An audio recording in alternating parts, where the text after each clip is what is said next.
So over the weekend, Republican Senator John McCain passed away due to the aggressive form of brain cancer he had been fighting for several months. Now, this came just days after the family announced that McCain would stop treatment. So, yeah, just days. I mean, then he died. Look, it's glioblastoma. It's very aggressive, as I said before, form of brain cancer. So, look, there was very, very little chance of survival anyway. Now, that announcement at the time that he was stopping treatment, it made sense. I didn't really make much of a big deal about it. It's like, okay, yeah, okay, it must have been really, really bad, right? He was in bad shape. And yeah, he was in incredibly bad shape, so they knew what was going on, right? Now, that's for context. So now here you have Republican candidate Kelly Ward had a little bit of a different takeaway from that announcement. Now, apparently, to her, John McCain announcing that he was dying was hurting her campaign. Oh, wait. So let me give you the details about this. This is amazing. This is veteran Arizona TV reporter Bram Resnick has shared tweets between the staffer and Ward herself in which they bantered about the timing of McCain's announcement that he was dying. Now, the staffer wrote, "I wonder if John McCain's trying to steal attention from Ward's bus tour by announcing his life is coming to an end." Yes, because, I mean, well, that's why you would announce that you're dying. Because of somebody you don't like launching a bus tour. Oh, that selfish McCain. Look at what he's doing to me. Now, look, Ward is she's very pro-Trump. Let's just say that. She primaried McCain in 2016. Obviously, she did not win. And has had a contentious relationship with McCain, who she frequently disagreed with, a lot like the president. Now, she is, of course, now running for Senator Jeff Flake's seat, also in Arizona, which makes sense, and said that McCain was trying to have a negative effect on her campaign. Quote, "I think they wanted to have a particular narrative that was negative to me." Now, wait a minute here. So John McCain, as he's dying from brain cancer, says, "I really know how to stick it to Kelly Ward. I'm going to announce that I'm dying." Just when she's about to launch her bus tour. That's one way to go out. No, that's stupid. That's ridiculous. Now, look, among the left, there's a conversation happening right now as to whether we should be civil to John McCain, right? Look, to me, he's a mixed bag. And for what it's worth, he is one of the better Republicans because he wasn't batshit insane. That is not exactly high praise. Okay? Let's be honest about his record. There wasn't a war John McCain didn't like. And that's unfortunately going to be a big part of his legacy. You have Iraq, Afghanistan, hundreds of thousands of people dead in part due to some of the decisions that he has made, that he has been involved in. That said, mixed record. He did do campaign finance reform, but in context, he did campaign finance reform because he was caught in the savings and loan crisis. He was part of the Keating Five. So, look, he was in the middle of that scandal. And then afterwards, after getting caught, he's like, you know what? I'm going to do campaign finance reform. So, not only that, he brought us Palin, but at the same time, also defended Barack Obama. Voted for disastrous wars and tax cuts, but also voted to save the ACA. Not only that, but he did work with Bernie Sanders to help veterans. So look, all the things that I'm showing you, that I've told you that he has done, just kind of shows you what kind of record he has. Those are objective facts, right? So like everybody, complicated human being.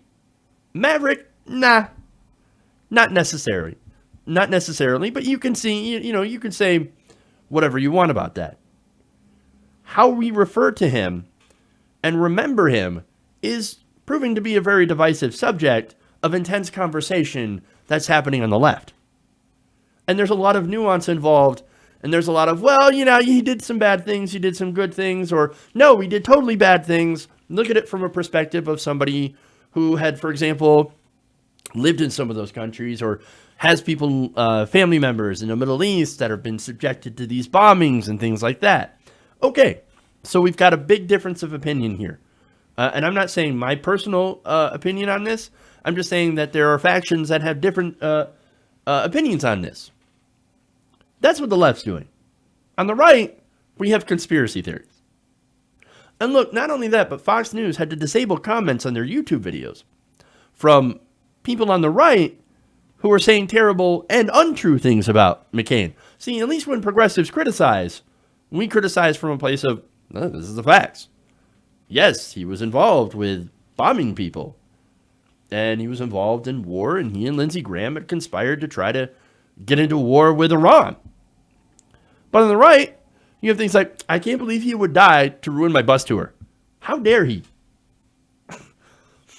So understand the context of the situation between the two sides.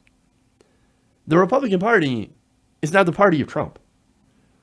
That is a place where nuance goes to die. And anybody who dares show any disobedience to dear leader is the complete and utter enemy. And we're apparently dying is a secret plot to hurt your election chances. Now, this is great, right? So now, after Resnick had pointed out Ward's comment, she went, oh my God, delete. Oh, dog, we got to get rid of this. We got to get rid of this right now. And she posted this. The media loves a narrative. I've said again and again to pray for Senator McCain and his family. These decisions are terrible to have to make. I feel compassion for him and his family as they go through this. It's not the McCains creating a narrative. It's the media making something out of nothing. The media, the left, and the establishment all have an agenda. They've been attacking me over fake stories for a year on this issue. I ran against Mr. McCain. I don't agree with his voting record and rhetoric. I pray for him as a man who is suffering. Didn't seem like that's what you were doing. Seems like you were saying, but he's out there trying to ruin me by dying. How dare he? And now, when caught taking the old same playbook out of Donald Trump and calling it fake news. No, fake news. I didn't actually say that. I prayed for McCain. I prayed for him. Just like I pray for all the victims of gun violence. I pray for him. Doesn't do jack shit, but it makes me feel better.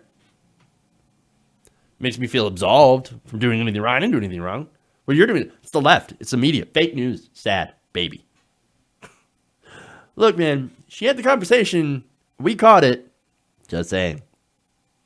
Look, the overall takeaway from this is, look, if you're going to criticize McCain, and I do, and I will continue to do that, even though he died, that doesn't mean I have to lionize him, but we can look at what he's done from an objective lens, the good, the bad, and the ugly, and you can make your decision based on that.